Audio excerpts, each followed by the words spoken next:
Just explain what ULEZ will, under the plans of the rollout next month, an additional £12.50 to used cars inside the London area. Also, even if you just move your car within the London area, it's been brought into highlight now because one of the candidates from Sir Keir's team, Danny Beales in Uxbridge and South Ruislip, has said he would put his community first and would be opposing the rollout of the expansion of the scheme. Sir Keir.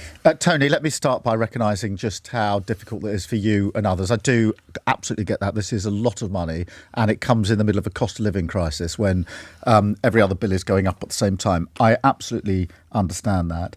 I think it is important, Tony, just to make clear that there's a legal obligation on the mayor to take measures in relation to air pollution. So he doesn't just have a free choice to decide what he does here. He's got to take action.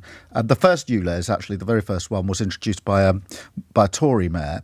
But he's got to take action because the law says he's got to take action. I think the question then, Tony, that I would say is how can we help you on the money side?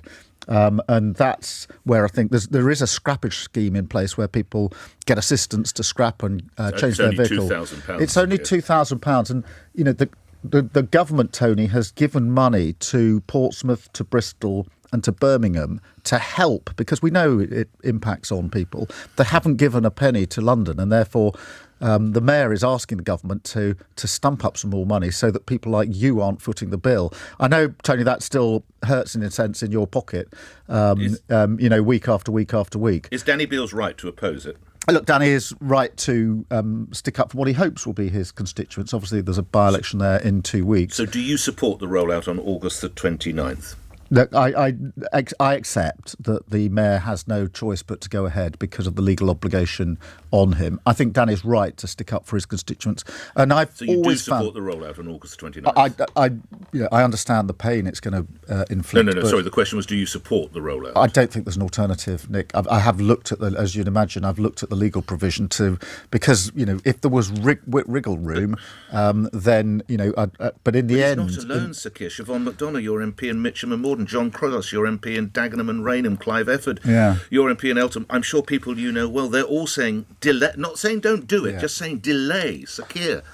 Yeah, I mean, look, I think my experience of the mayor is that he always listens to these overtures and that's why he's asked for more money on scrappage. I've looked at it myself, looked at the legal provision. I think it is difficult to simply say you can ignore the legal requirement to do something about this. So the mayor, in fairness, is between a rock and a hard place on this. Quick response from Tony. It's a reluctant support. I think I can characterise it from Sir Keir. It's a reluctant support. Tony, yeah, I do get it, Tony. I'm not for a minute under. I do absolutely understand. Then you'll reap what you sow, then, Sir Keir, because you will not get elected. I don't believe this rubbish about the pollution levels in London. Have you seen the videos from Brown Car Guy? No, I haven't, Tony. Where he's by the North Circular and taking all the readings. You go on the tube. Just to